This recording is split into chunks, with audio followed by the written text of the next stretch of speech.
Jumpa kembali di kanal YouTube Omah Solusi Indonesia dengan membawakan satu topik baru dengan judul apa yang terbaik yang harus dilakukan ketika debitur sudah tidak sanggup mengangsur jenis hutang fidusia. Pada kesempatan kali ini di hari Rabu tanggal 22 Oktober, video ini saya buat pada jam 16:58 WIB. Sebelum saya memulai video ini, saya mengucapkan banyak terima kasih atas doa, atas dukungan, segalanya yang tidak bisa saya sebutkan satu persatu ketika beberapa minggu yang lalu saya rawat inap di sebuah rumah sakit dan dilakukan serangkaian tindakan medis. Video ini saya buat kiblatnya kalau yang sudah kartu kredit itu sudah saya banyak berbagi wacana, edukasi. Jika sudah tidak bisa mengangsur, itu harus bagaimana untuk sementara waktu, dan tidak artinya hutang tidak dibayar. Sekarang ketika yang tanpa anggunan, kredit tanpa anggunan atau kredit kartu kredit itu adalah skala prioritas yang paling perlu untuk tidak membebani finansial Anda untuk sementara waktu. Itulah yang kiranya saya anggap pantas untuk sementara waktu ditunda menggunakan skala prioritas, sehingga nantinya itu akan mengalami beberapa fase, dan ketika yang kuasa telah memberikan Anda berkat, Anda akan dengan sangat mudah untuk bernegosiasi, datang ke bank penerbit kartu kreditnya dan kemudian bernegosiasi jumlah yang saat ini Anda punyai sesuai kemampuan Anda, dan mengharapkan ditulis di surat permohonan keringanan, penghapusan bunga, denda, atau bahkan pengurangan pokok hutang, dan kemudian kita menulis surat kesanggupan bayar. Oke, ketika itu sudah terjadi, ternyata ada beberapa keluarga besar Omah Solusi Indonesia yang sudah berupaya maksimal untuk meningkatkan pendapatan, tapi karena kondisi ekonomi di Indonesia juga di dunia sedang tidak baik-baik saja, mengalami banyak hal, orang yang kena PHK, sehingga skala prioritasnya itu kan pertama kan adalah untuk kebutuhan jasmani dan rohani, makan, kesehatan, pendidikan, obat-obatan. Kemudian sekundernya apa? Cicilan. Nah, cicilan ini artinya punya hutang. Hutang sudah saya jelaskan, bahwa dibagi menjadi dua. Satu, hutang fidusia, hutang yang diberikan atas dasar adanya sebuah barang yang dijadikan jaminan, atau dengan kata lain disebut hutang fidusia. Dan kemudian baru ada hutang kredit tanpa anggunan, ada hutang kartu kredit, bahkan sekarang ada banyak fintech yang menawarkan pinjaman online. Itu adalah hal yang remeh-temeh. Bahkan ketika Anda memang perlu, daripada Anda punya kepala, daripada Anda stres, daripada Anda depresi, itu untuk yang dua terakhir saya sebut, kartu kredit atau kredit tanpa anggunan atau pinjol, itu jika mana Anda memang sangat emergensi butuh, dan daripada Anda melakukan sebuah salah langkah, itu boleh dan sah-sah saja untuk Anda apply.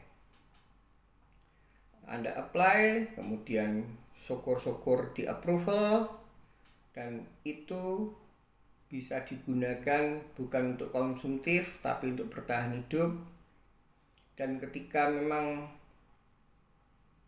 sudah tidak ada lagi jalan yang terbaik, maka yang dikorbankan itu adalah dua jenis hutang yang sudah saya sebutkan tadi: pinjol, kartu kredit, dan kredit tanpa anggunan.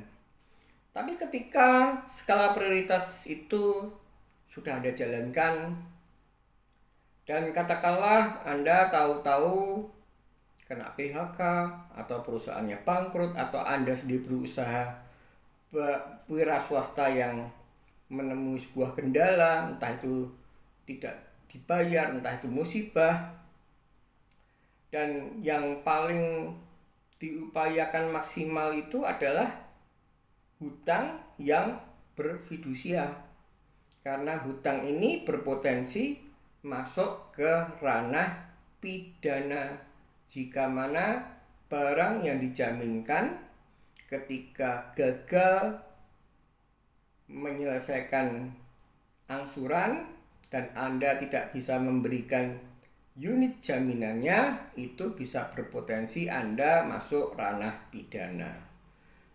Jadi di sini jangan salah kaprah, jangan bodoh, jangan salah langkah. Ketika Anda punya hutang kartu kredit atau kredit tanpa anggunan, ketika Anda terlanjur terjebak pinjol, dua jenis hutang yang tadi saya sebut paling terakhir, Anda malah karena ketakutan, panik, Anda malah mengajukan hutang berfidusia. Oke, sekarang saya akan bahas hutang yang berfidusia ini sesuai dengan judulnya. Jadi hutang yang berfidusia ini macamnya, ragamnya banyak. Kita membeli sebuah produk baru dengan sistem kredit. Nah, di situ tuh adalah pengajuannya, misalkan di counter handphone atau di toko elektronik,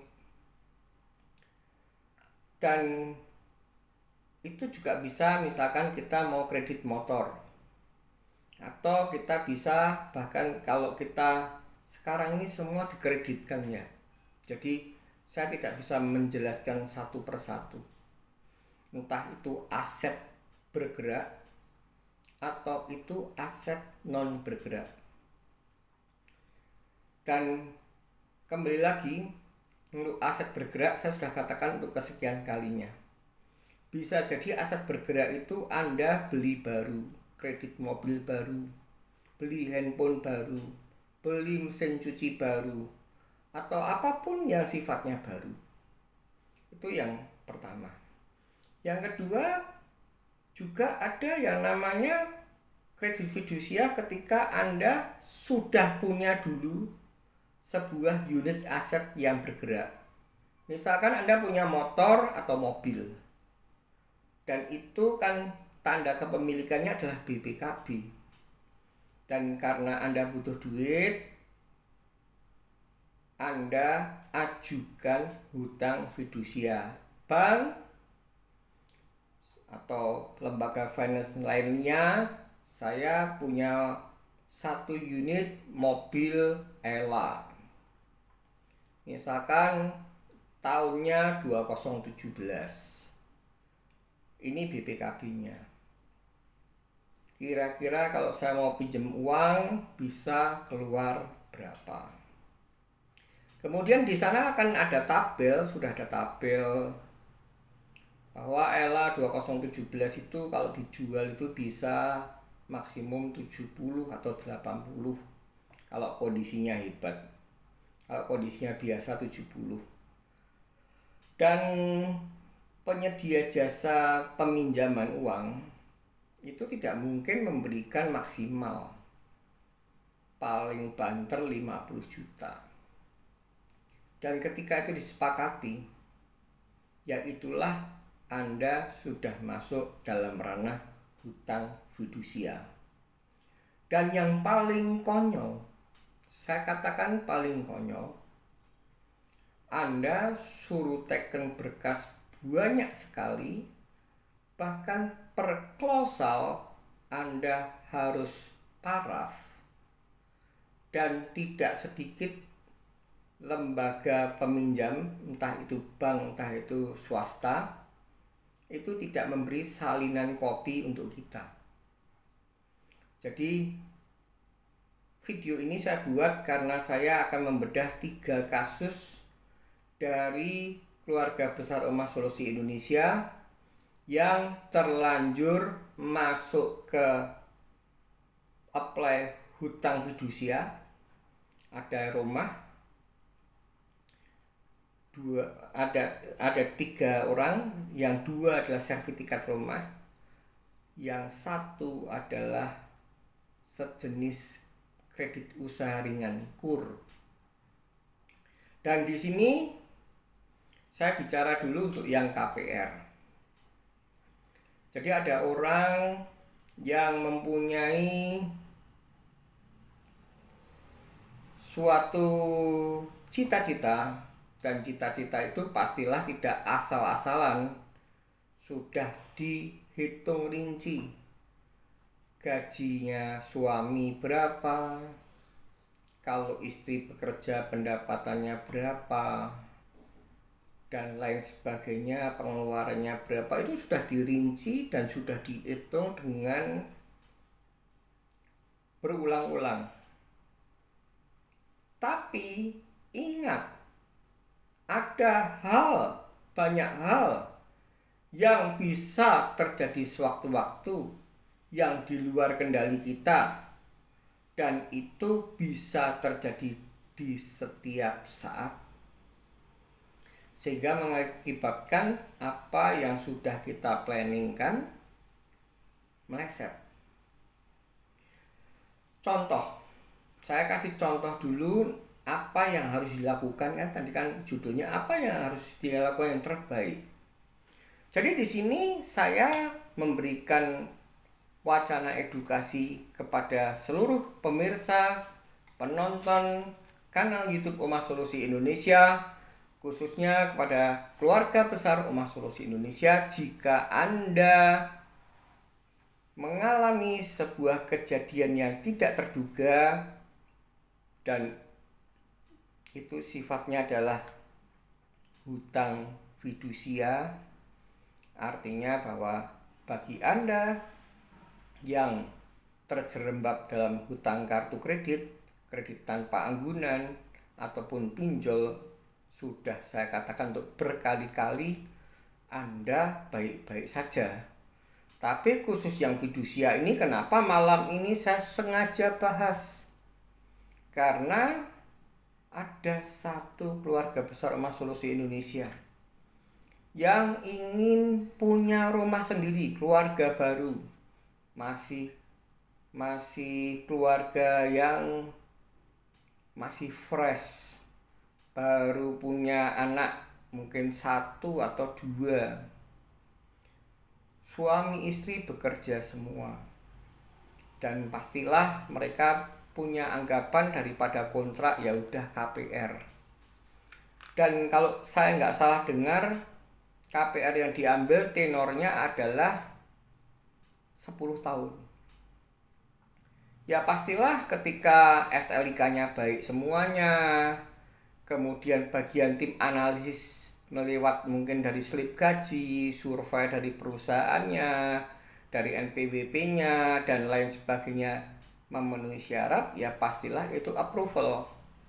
Dan akhirnya satu unit rumah diserah terimakan kepada salah satu keluarga besar Umas Solusi Indonesia ini, di mana di situ pastilah sudah ada membayar uang muka, provisi, dan banyak hal lainnya.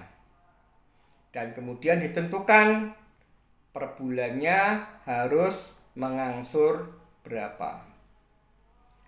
Dan menurut saya itu semuanya baik-baik saja, dan itu semuanya tadinya sudah ke planning bahwa ini sudah bisa, sudah diyakini cukup, secara kalkulator sudah cukup.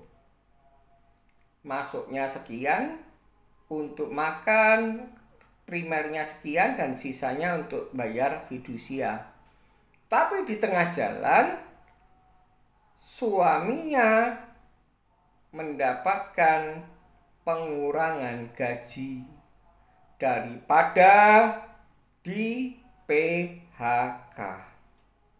Alhasil jadi nilainya kan nggak cukup. Padahal baru berjalan 1 tahun dari tenor 10 tahun. Kemudian orang ini menanyakan pada saya, Pak Hani, kalau terjadi begini nih ada impact hukumnya nggak Pak ya? Kemudian way out yang terbaik seperti apa Pak? Dan saya mengatakan apa adanya, bahwa selalu positive thinking itu adalah anjuran saya. Tapi di era perekonomian yang sedang kacau balau, banyak perperangan di dunia. Peperangan itu tidak peperangan fisik saja, tapi peperangan tarif juga, sehingga chance adanya gejolak politik dan ekonomi itu besar sekali. Dan saya menyatakan pada dia, katakanlah rumah itu 500 juta dibagi 10 tahun. Katakanlah karena dengan bunga, provisi dan lain sebagainya, menjadi total bayarnya nantinya selama 10 tahun itu menjadi 700 juta. Dan misalkan cicilannya tiap bulan adalah misalkan 8 juta. Nah gimana Pak Hani? Saya sudah terlanjur 8 juta kali 12 tahun, berarti sudah 90 juta lebih. Belum lagi saya sudah uang muka, belum lagi saya kena provisi.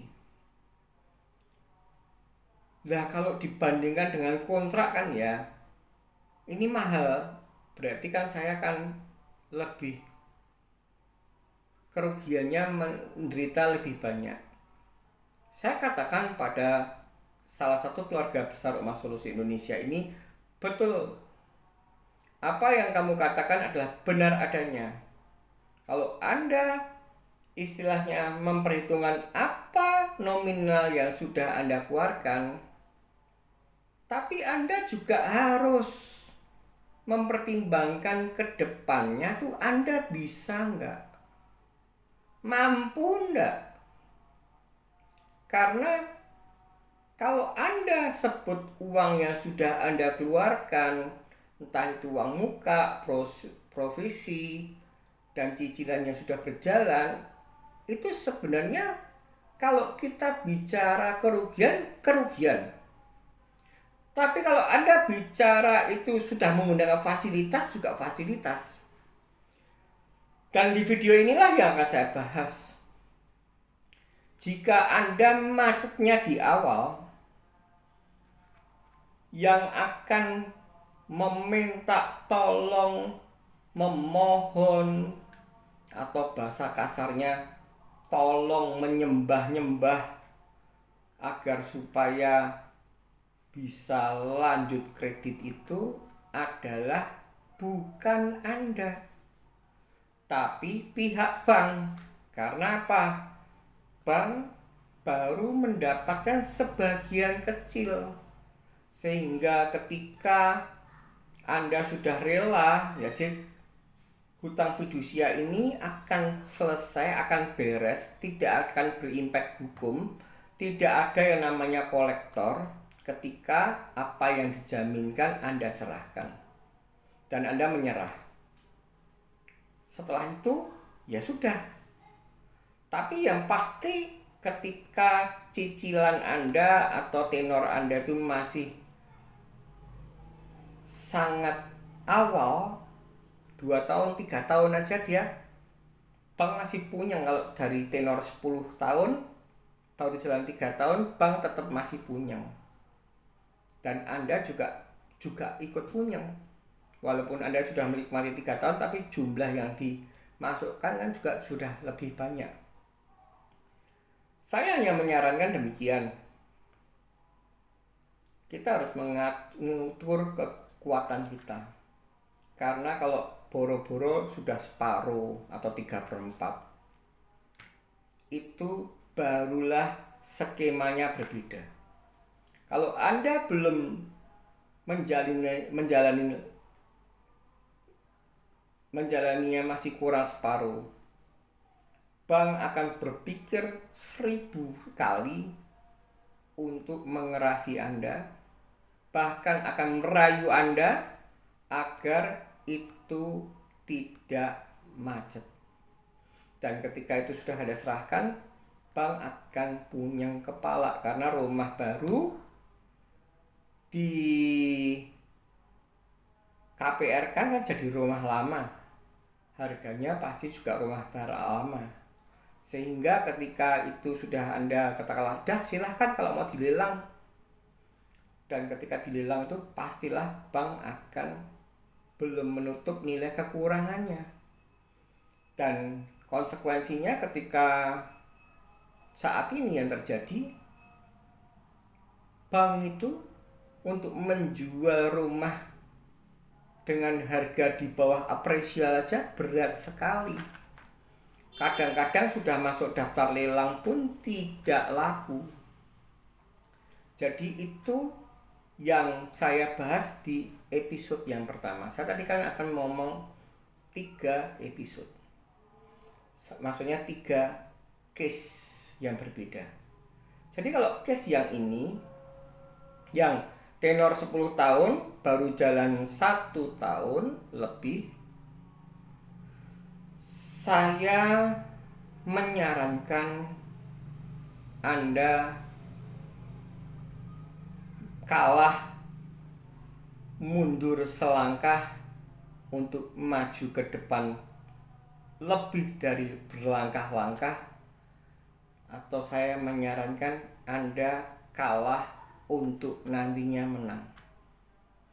Karena ketika Anda tetap dipaksa, memaksakan diri, maksud saya dirayu oleh bank dengan restruct, diperpanjang tenornya, ya wes kalau kamu misalkan cicilan 8 juta nggak kuat, udah cicilan 3 juta aja di restruct menjadi katakanlah nggak 10 tahun tapi menjadi 15 tahun. Itu tidak menyelesaikan perkara. Dan ketika dilelang, jawabannya kan ada dua, laku atau tidak laku, itu yang pertama. Yang kedua, terjual mendekati apresial atau terjual di bawah apresial atau terjual di atas apresial. Ini juga bisa terjadi. Tapi jangan punya pemikiran ketika dijual di atas apresial, misalkan rekening koran Anda atau sisa angsuran Anda, katakanlah Anda hanya kurang umpama 300 juta, ternyata dijual 400 juta. Jangan pernah mimpi bahwa Anda nanti akan mendapat pengembalian dari hasil lelang, karena kurang hutang saya 300 juta, dilelang 400, berarti saya masih punya hak 100. Saya sudah mengalami, teman-teman saya juga sudah mengalami, dan itu jangan pernah Anda punya pemikiran demikian. Sebaliknya, kalau itu misalkan dilelang dan itu ternyata misalkan hutang Anda masih tersisa 300 juta, ternyata dijual cuman laku 250 juta, berarti bank itu akan menagihkan kekurangannya. Utangmu 300, aku cuma terima 250. Berarti kamu harus masih membayar kekurangannya plus bunganya plus dendanya. Itu yang terjadi di negara kita tercinta. Jadi untuk yang episode 1 ini sudah saya jelaskan bahwa ukur diri Anda sendiri, ukur tenor yang saat ini sudah berjalan. Anda mending kehilangan yang sudah berjalan baru sebentar daripada nanti Anda bonyok ke belakang. Seperti yang akan saya buat video episode kedua besok pagi, episode ketiga besok paginya lagi, dan nantinya Anda akan bisa mengerti apa yang kita bahas sesuai dengan judulnya adalah